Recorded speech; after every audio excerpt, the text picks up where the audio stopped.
video is a research methods video on experimental method. There are 4 experimental methods that you need to know in psychology. There's laboratory, field, natural, and quasi. And just before we start, I'd like to recommend this book, which is outstanding for any Year 1 AS student of psychology. There are plenty of practice questions, and after watching this video you could try the Apply Your Knowledge questions on page 189, and you can tweet me at blondepretzel for an answer sheet and also for a copy of the PowerPoint that accompanies this video. So the first experimental method you need to know is the laboratory experiment. So it's not a laboratory experiment like you might imagine, it's not like a chemistry lab, but it is an artificial setting that the experimenter has set up and will control. So examples could be a classroom in a university where the experimenter works, or it could be a sleep clinic where someone would go there so their sleep patterns or their dream patterns could be analysed. It could be a driving simulation pod where the experimenter wants to test how mobile phones affects concentration on driving. So you can see those are artificial settings, and people go from their own natural environment, they go to the laboratory, so they know they're in an experiment. So laboratory experiments are very well controlled. The variables and the conditions are carefully controlled by the experimenter. There must be a random assignment of participants to a condition. One variable is manipulated to see the effect it has on another. So how does the IV affect the DV? Participants know they are being studied in an experiment but might not know the full purpose of the study. So in Milgram's famous experiment on obedience, it was conducted in a laboratory, which was done at Yale University, although participants were told it was to test the effects of punishment on learning, when actually it was to test how authority affects obedience. Other examples of laboratory experiments that you may have heard of are Peterson and Peterson's Trigram experiment to test the duration of short-term memory, Ash's 3 lines experiment to test conformity to the majority, and Moscovici et al.'s green-blue slide experiment to test minority influence. So there are advantages and disadvantages to laboratory experiments. An advantage is that it's high in internal validity. So internal validity means that the experiment is well controlled and well designed, and the experimenter will control the variables and the sample and eliminate extraneous variables. So if you think about the driving simulation pod, the experimenter wants to test how mobile phones affect driving. So instead of just doing it on the road in a natural environment, all the people go to the simulator. That means everybody has exactly the same conditions. It's nice and quiet, they get exactly the same road because it's a simulation. They get exactly the same hazards, they get exactly the same weather and driving conditions. And that means that you can be more sure of the cause and effect. You can be more sure that it is the IV, the mobile phone, affecting concentration, the DV. However, a negative of laboratory experiments is that they are low in ecological validity, which is a form of external validity, because a driving simulator is not a road, is it? Now, we wouldn't be able to do it on a real road for ethical reasons. It would be too dangerous. So the people go to the pod, but in the real world there could be other things that affect concentration. Because it is a simulator, a driving simulator, people might not take it as seriously. They might not concentrate as hard as they need to. And if they were actually on the road, then they might be have better concentration. So not only do laboratory experiments lack ecological validity, but they often lack mundane realism, which is another form of external validity. So mundane realism refers to the task that has been set. Now in the terms of the driving simulation, yes, that is a real task that you would do in the real world, so that doesn't apply. But if you think about Ash's experiment on the conformity to the majority, and he put people in a classroom and to see whether they would conform to give the wrong answer about how long a line was. Well, that doesn't really happen in real life, does it? It's not often in life you're asked to look at 3 lines and say which one is the same length as the other, unless perhaps you're in a primary school maths class. And so really, if we wanted to test conformity to the majority, the task would have been something like how people conform on things like smoking or drink driving, or what they wear, what they spend their money on. Those are the things that would be high in mundane realism. So when you see laboratory experiments, always think about the external validity. Is it a real world kind of, could you apply it to a real world situation? And does the task actually apply to real life? The next experimental method is called the field experiment.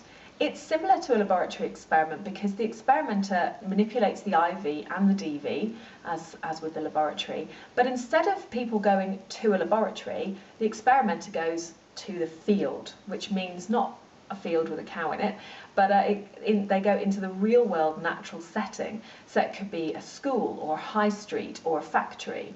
So they want to go into the real world setting. So participants often, therefore, don't know they're in an experiment, which means that their behaviour may be more natural. An example of a field experiment is Bushman's 1988 experiment looking at the power of uniform, and they wanted to see whether uniform would cause people to be more obedient.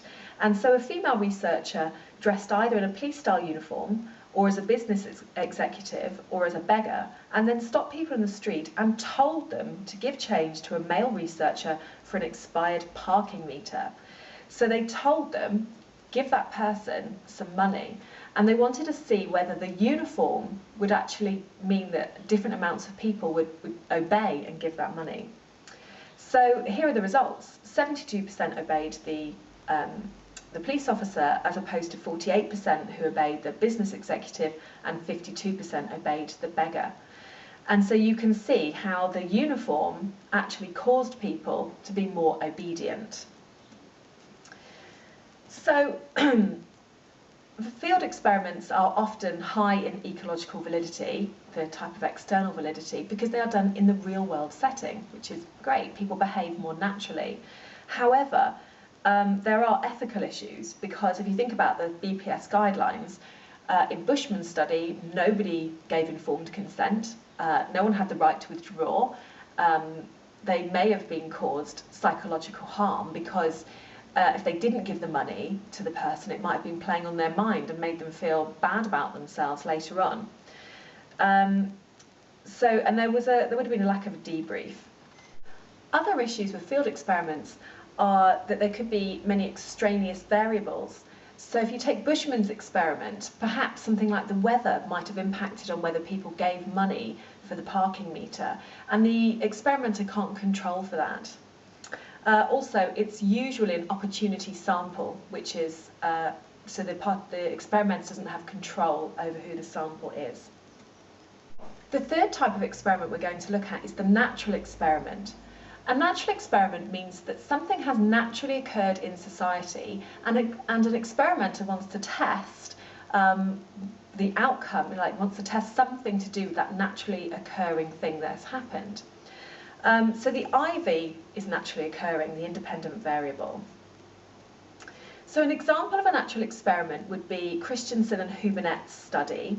They tested the effect of anxiety on eyewitness testimony in real bank robberies in Sweden.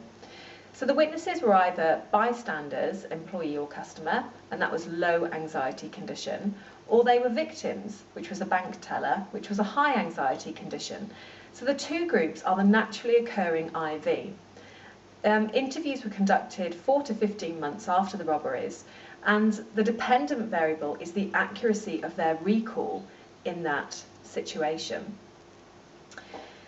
So the naturally occurring event was the bank robbery. People just happened to be there at the bank, and they either worked there or they were a customer. And so the experimenter has no control over the IV or the situation that has arisen. But the experimenter wants to see what happens to people's memory if they're in a high anxiety or a low anxiety condition. So those are naturally occurring. Now, a lot of people get confused between field experiments and natural experiments. Because a field experiment happens in a natural setting, people think that means natural experiment. But in a field experiment, the experimenter controls the variables, controls the IV and the DV. It's just in a natural setting. In a natural experiment, the experimenter does not control the IV. It is something that has naturally occurred, like a bank robbery, But they do use a dependent variable, in this case, in the bank robbery one, how accurate is their memory, depending on whether they were in a high anxiety or low anxiety condition. A good thing about natural experiments is that you can test where you could never artificially set something up. We could never, Christianson and Hubinette could never set up a real bank robbery. It's against the law, it's unethical, it traumatised people. But because it has occurred, they think, well, let's then use that situation to see what's going to happen. So you can really test in ethically sensitive situations. Another ethically sensitive situation would be perhaps looking at the effects of institutionalisation on people later in life. You can't institutionalise somebody because it's unethical. However, if that has naturally occurred, then you could then test and see what happens. So the DV might be on their physical growth or their cognitive ability or their social ability later in life due to that early institutionalisation. So natural experiments have high ecological validity because they really do happen in a real world situation and they are naturally occurring and people really do behave how they would behave. In the bank robbery situation, people behaved according to the fear that they were experiencing. But however, there's no control over extraneous variables. So, so for example, in the Christianson and Hubinette study, what other factors other than anxiety might affect someone's recall after witnessing a violent crime? So it could have been the time of day, again, it could be the weather, it could be individual differences in personality, it could be the person's health. So because of those factors, we can't actually be sure of cause and effect. The experimenter can't control for all those things because they can't control the sample or the situation. So the fourth type of experiment that you need to know is a quasi experiment. Some people say quasi, I say quasi. So in a quasi experiment, the IV is naturally occurring, exactly like in the natural experiment. So a quasi experiment means that there is no random allocation of participants to the conditions.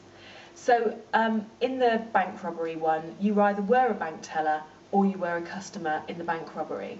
And the experimenter can't say, right, you're going to be the bank teller and you're going to be the customer, because they are naturally occurring. So that's the main thing about quasi experiments. No random allocation of participants to conditions. That's the bit that you really need to remember. So the IV could be a natural difference between people. So it could be to do with age, sexuality, dyslexia. Those are natural differences that occur between people. And it could also be some kind of lifestyle choice that they have. So it could be whether someone has an organic diet, if they're a smoker, if they are a drug abuser, if they take a lot of exercise, if they're homeless. Those are either lifestyle choices or lifestyle things that have come about. So this picture here is Pete Doherty, who is a famous drug abuser. I don't know if he still is, hopefully not. Hopefully he's all sorted now. But if an experimenter was going to look at how drug abuse affects concentration, then Pete Doherty was a drug abuser. So he would fall into one category, whereas someone else couldn't possibly fall into that category. So there's no random allocation of participants. An example of quasi-experiment that you may have heard of is the Bothwell et al. Experiment, who assessed participants for personality types. So he was looking to see whether they were neurotic or stable and how this would affect accuracy in eyewitness testimony. So the IV is determined by their personality type. The experimenter can't randomly allocate people. Either you take Eysenck's test and you are neurotic, or you're stable. That's the IV. Another example of a quasi-experiment is Hutchinson's and Estes' 1978 experiment, who tested whether the locus of control influenced someone's ability to resist coercion and used a simulated prisoner of war camp. So you'll know that the locus of control means you either have an internal locus of control where you feel that you're in control of your life, you're in control of your destiny, and Or you have an external locus of control where other people and events are in control of your life. So like with exam results, someone with a high internal locus of control might think, I got a D grade because I didn't revise enough. Whereas someone with an external locus of control will think, I got a D grade because my teacher's not good enough. So that's the internal external locus of control, and Hutchins and Esty wanted to see whether that would affect whether somebody had the ability to resist coercion. And so the IV, internal external locus of control, and the DV, the ability to resist coercion from an interrogator to gain information. So evaluation of the Quasi experiments, again you have the opportunity to test ethically sensitive topics, because you could look at things like the institutionalisation, or you could look at whether being an asylum seeker influences attainment at school. You can't randomly allocate people to being an asylum seeker or not. They either are or they're not, but we can test to see how they then do in a school situation. How has being an asylum seeker affected their academic ability? So you can test for comparisons between types of people, so the differences like age, sex, religion. However, there might be a lack of internal validity. Because you can't control who your participants are, and also sometimes people know they're being studied because it's they might have gone to a laboratory, so there might be demand characteristics there. Another issue, a lack of control over the IV means there may be some uncontrolled confounding variables which may influence the DV. So in Bothwell et al.'s study, people high in neuroticism are often prone to worry. Perhaps this group was worried about giving incorrect information and so did not say everything they had recalled. This confounding variable makes it difficult to ascertain cause and effect. So those are the 4 types of experimental method: laboratory, field, natural and Quasi. And Miss Stapleton from Graveney School, you can follow her on Twitter, came up with a great memory peg to remember about experimental method. She said she used a Breaking Bad reference. So in Breaking Bad, the main character makes methamphetamine. Don't recommend you do that. And so where do you make meth? In a lab.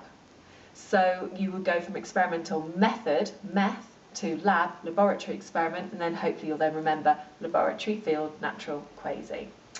Again, just to remind you, this book is excellent, outstanding, and if you want to try those questions on page 189 to really test your knowledge, then tweet me at blondepretzel and ask me for an answer sheet. Okay?